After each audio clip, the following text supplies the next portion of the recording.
जयपुर की सड़कों से लेकर संसद के गलियारों तक राजस्थान में 2021 की पुलिस सब इंस्पेक्टर भर्ती यानी एसआई भर्ती में भ्रष्टाचार का मामला तूल पकड़ चुका है। इस घोटाले ने लाखों युवाओं के सपनों पर सवाल उठाए और अब इस लड़ाई का नेतृत्व कर रहे हैं राष्ट्रीय लोकतांत्रिक पार्टी यानी आरएलपी के सुप्रीमो और नागौर सांसद हनुमान बेनीवाल। जहां पहले इस मुद्दे पर बीजेपी नेता किरोड़ीलाल मीणा की आवाज गूंज रही थी, अब बेनीवाल ने मोर्चा संभाल लिया है और उनकी आक्रामक रणनीति ने भर्ती रद्द करने की संभावनाओं को और मजबूत कर दिया है। 2021 की एसआई भर्ती परीक्षा में पेपर लीक और धांधली के आरोपों ने राजस्थान की सियासत को हिलाकर रख दिया। विशेष कार्यबल यानी एसओजी ने इस मामले में 50 प्रशिक्षु सब इंस्पेक्टरों सहित कई लोगों को हिरासत में लिया, लेकिन जांच की धीमी रफ्तार और कुछ अभियुक्तों को जमानत पर ड्यूटी ज्वाइन कराना विवाद का केंद्र बना। बेनीवाल ने इस मुद्दे को जोर शोर से उठाया और मुख्यमंत्री भजनलाल शर्मा से तत्काल भर्ती रद्द करने की मांग की। उन्होंने कहा, पेपर लीक के पुख्ता सबूतों के बावजूद बीजेपी सरकार चुप है। क्या 2 मंत्री और 2 वरिष्ठ आईएएस अधिकारी मुख्यमंत्री से ऊपर है? बेनीवाल ने बिना नाम लिए इन नेताओं और अधिकारियों पर फर्जी तरीके से चयनित अभ्यर्थियों को बचाने का आरोप लगाया, जिससे सियासी हलकों में हंगामा मच गया। जयपुर के शहीद स्मारक पर बेनीवाल ने 26 अप्रैल 2025 को अनिश्चितकाल धरना शुरू किया, जो पहले किरोड़ीलाल मीणा ने शुरू किया था। अपने समर्थकों के साथ जलपुरा से शहीद स्मारक तक मार्च करते हुए बेनीवाल ने सरकार को चेतावनी दी कि जब तक भर्ती रद्द नहीं होगी, आंदोलन जारी रहेगा।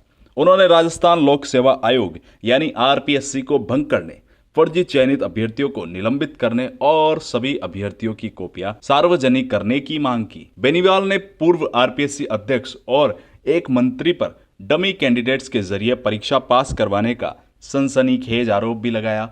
उनके इस आक्रामक तेवर ने युवाओं में नई उम्मीद जगा दी और उनके समर्थक तो ये दावा कर रहे हैं कि बेनीवाल भर्ती रद्द करवा कर ही दम लेंगे।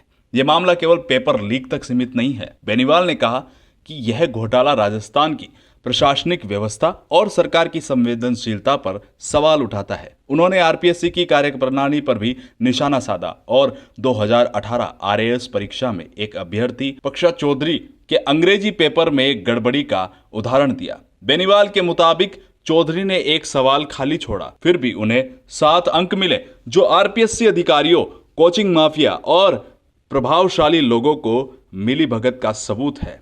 इस खुलासे ने आरपीएससी की विश्वसनीयता पर गहरी चोट की है।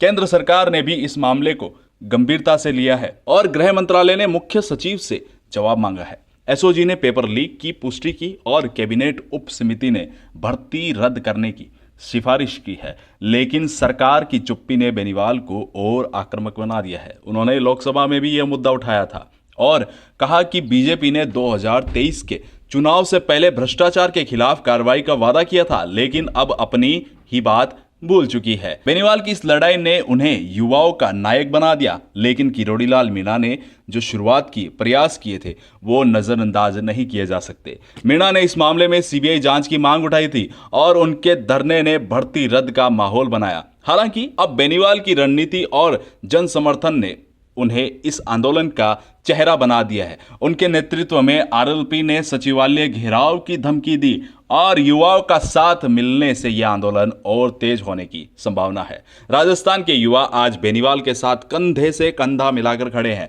उनकी यह जंग न केवल एसआई भर्ती रद्द की है, बल्कि उस भ्रष्टाचार के खिलाफ है जो लाखों युवाओं के भविष्य को दांव पर लगा रहा है। जैसा कि बेनीवाल ने कहा, यह केवल परीक्षा का सवाल नहीं बल्कि राजस्थान के युवाओं के आत्मसम्मान का सवाल है। यह विवाद अभी खत्म नहीं हुआ है और बेनीवाल की हुंकार से लगता है कि भ्रष्टाचार के खिलाफ यह जंग निर्णायक मोड़ की ओर बढ़ रहा है।